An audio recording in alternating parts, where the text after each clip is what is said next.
인터뷰에 응해 보도록 하겠습니다. 네, 저는 33살에 미국 포틀랜드에 왔고요. 지금 거의 한 7년째 이곳에서 살고 있습니다. 제가 영어 공부를 지금까지 7년 동안 계속 손을 놓지 않고 하는 이유는요.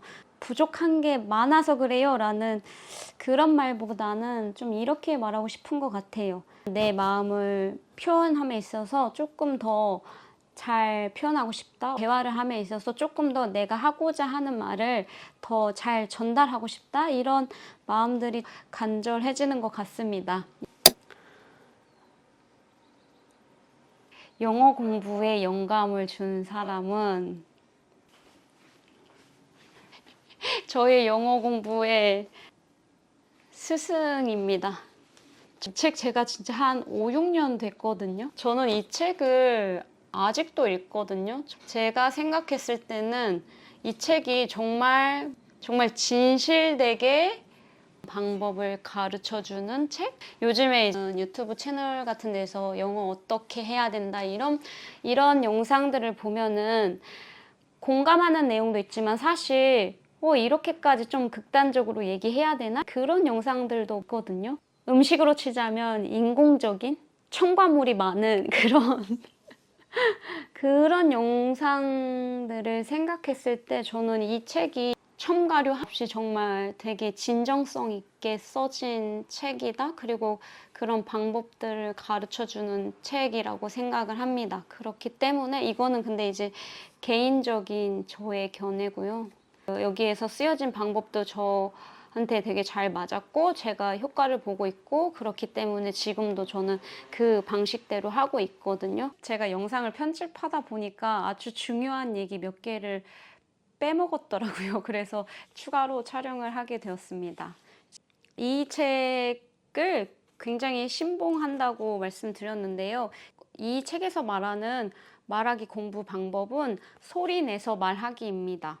사람들이 말하는 쉐도잉이다, 에코잉이다 그런 거는 사실 저는 그렇게 중요하다고 생각을 하진 않고요. 그냥 소리 내서 말하기라고 부르고 싶습니다. 제가 영어로 말을 하기 시작하면서 느꼈던 게 뭐냐면요. 그렇게 어렵지 않았던 단어들, 영어 리딩할 때 수없이 봐왔던 그런 영어 단어들 있잖아요. 진짜로 제가 영어로 말해야 하는 상황이 왔을 때 제가 이미 분명히 알고 있는 단어임에도 불구하고 말하는 게 되게 어색하더라고요. 직접 소리내서 말해보지 않으면 진짜 말을 해야 하는 상황에서 잘 안 나오는구나 그런 깨달음을 얻기 시작을 했거든요. 그리고 또 어떤 경우가 있었냐면은 저는 여기에서 이제 중학생을 제가 미술 과외를 한 적이 있는데 그 친구는 여기에서 태어난 학생이에요. 그리고 부모님이 한국인이셨는데 한국인 부모님이 이 학생한테 말할 때는 이제 한국어로 이야기를 하거든요. 그렇기 때문에 이 학생은 여기에서 태어났다고 해도 이제 한국어를 이해하고 알아들을 수 있습니다. 그래서 저랑 수업을 할 때도 한국어로 수업을 했는데 이 친구가 한국어를 말할 때는 굉장히 어색해 하더라고요. 그런 것들을 경험하면서 아무리 내가 오랫동안 들었고 아는 단어라고 해도 내가 직접 소리내서 입 밖으로 내보지 않는 것들은 말하기도 쉽지가 않구나라는 걸 깨닫게 되었습니다. 그리고 이제 이 책에서 굉장히 자세하게 어떻게 공부를 해야 되는지 나오거든요. 저도 이제 영어 공부를 막 시작했을 때 이 책에서 설명하는 대로 그대로 했거든요. 그래서 처음에는 저한테 맞는 자료를 찾았습니다. 그래서 나한테 알맞는 자료를 찾은 다음에 그 책이 이제 mp3 파일도 있었거든요. 그래서 그 책을 보면서 오디오 파일을 들으면서 그거를 그대로 따라하는 연습을 많이 했습니다. 그렇게 따라하면 좋았던 게 뭐냐면은 우선은 내가 영어라는 그 언어를 말하는 거, 입 밖으로 소리내는 것 자체가 굉장히 좀 어색하거든요.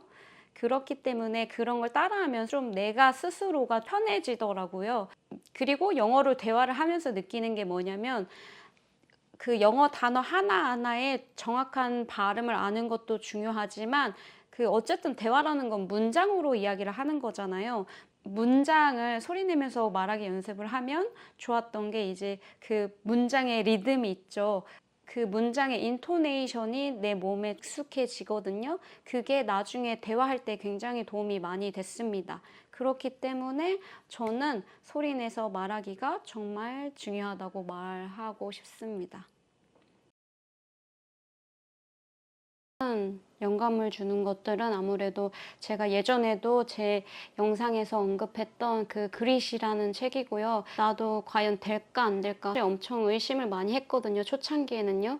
내가 뭔가 한다고는 하고 내가 할 수 있다고 생각은 하지만 사실 제 무의식 속에서는 한 번도 영어를 잘 해본 적이 없기 때문에 그런 무의식적인 어떤 될까에 대한 의심이 굉장히 있었거든요. 근데 제가 그 책을 읽으면서 와, 나도 할 수 있겠구나라는 강한 어떤 믿음이 생겼거든요. 그래서 그 책을 저는 너무 재미있게 봤고 그 사람이 했던 테드 강연도 있거든요. 그래서 저는 여러분들이 그걸 보시는 걸 정말 추천합니다. 그리고 저에게 어떤 영감을 줬던 영화는 제가 굉장히 좋아하는 영화인데 Searching for Sugarman이라는 다큐멘터리 영화예요.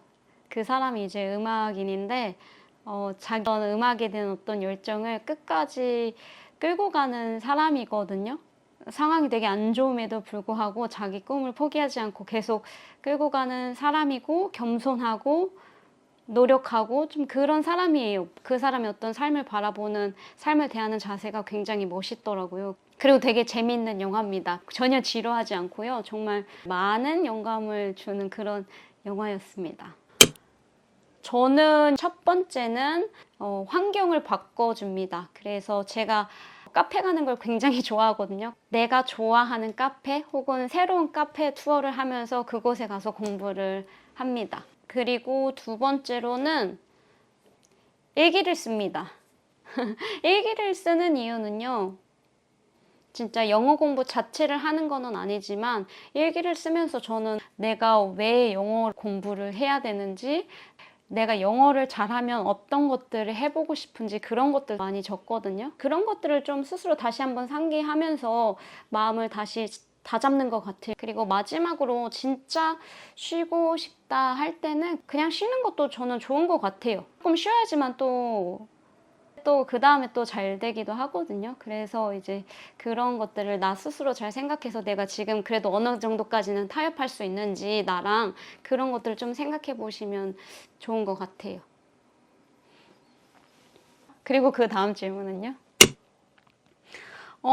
영어 어학연수요? 저는 당연히 예스입니다. 그런데 만약에 100명이 물어봤을 때 100번 다 예스라고 하기는 힘들 것 같아요. 어떤 사람의 경우에는 사실 왜 오지 않아도 될 것 같아? 라는 말을 해주고 싶은 사람들이 있거든요. 제 주변에 한 명 그런 사람이 있었습니다. 제가 아는 동생인데 좀 바람도 쐴 겸 영어 공부도 할 겸 한번 오고 싶어 몇 개월 이렇게 얘기를 하더라고요. 근데 뭐 어떤 상황이 있느냐에 따라 진짜 휴식이 필요한 사람이 있다고 생각하고 그걸 저는 해외에서 해도 된다고 생각합니다. 자신이 능력이 있으면. 근데 그렇지 않은 사람이라면 조금 더 신중해야 하지 않나라는 생각을 합니다. 가장 영어 공부에서 중요한 게 뭐냐라고 말하면 저는 딱 두 가지 말하고 싶습니다.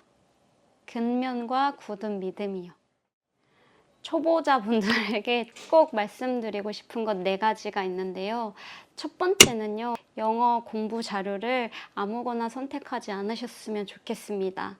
영화나 뉴스를 영어 공부 자료로 선택하지 않으셨으면 좋겠습니다. 그리고 전화 영어도 저는 그게 사실 좋은지는 잘 모르겠습니다. 제가 미국에 오기 전에 한 달 정도 해본 적이 있는데요.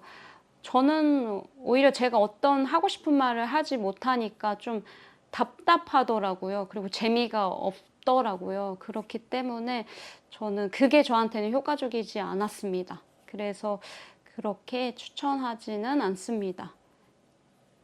그리고 두 번째로는요, 의심을 해야 할 것과 의심을 하지 말아야 할 것이 있습니다. 의심을 해야 할 거는요, 내가 공부를 하고 있다고는 하는데 내가 진짜 공부를 하고 있는지 그냥 부산함만 떨고 있는지 구분을 하셔야 합니다.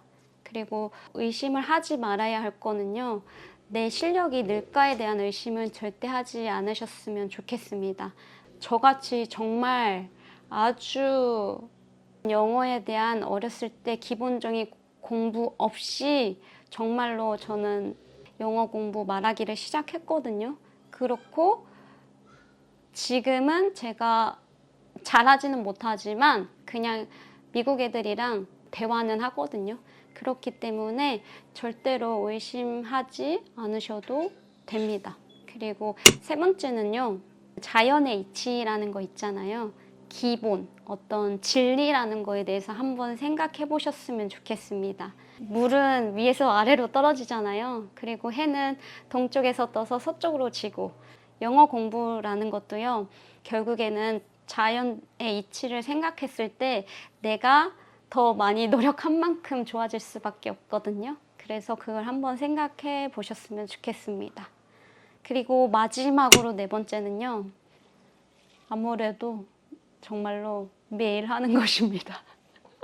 네, 한동안은 초보자분들은 특히 한 기간 없이 매일 하자 이렇게 하면 조금 힘들 수도 있거든요. 공부 근육이 안 잡혀 있는 분들이시기 때문에 힘들 수도 있어요. 그런 경우에는 이제 우선 일주일 매일 해보자 이런 식으로 조금 더 계획을 조금 너무 롱텀으로 생각하지 말고 우선은 일주일만 내가 매일 해보자. 일주일 됐으면 그러면 이제 한 달 딱 해보자 이런 식으로 해보셨으면 좋겠어요. 그게 되다가도 안 되고 되는 것 같아도 안 되고 이제 안 되는 것 같은데 또 되는 그런 어떤 시간이 분명히 올 거거든요. 처음부터 그게 완전히 딱딱딱 이렇게 되지는 않아요. 그것도 이제 삶이랑 비슷한데 그 목표를 좀 정하고 시작하는 게 훨씬 더 효과가 좋은 것 같습니다. 저도 이제 다시 마저 공부를 해보도록 하겠습니다. 제가 영어 공부 영상을 계속 올리고 싶은 이유는 저도 이제 30대 나이에 영어 공부를 하면서 굉장히 힘들었거든요. 그리고 답답했어요. 그렇기 때문에 저 같은 상황 속에서 저랑 비슷한 상황 속에서 공부하시는 분들이 뭔가 이 영상을 통해서 제가 힘을 드리고 또 저도 힘을 받는 그런 바람 속에서 이 영상을 만들고 있습니다. 네, Knew which road I would 감사합니다. go down. Thought I could do it all on my own. But then you came around. When fate has its way and things fall into place,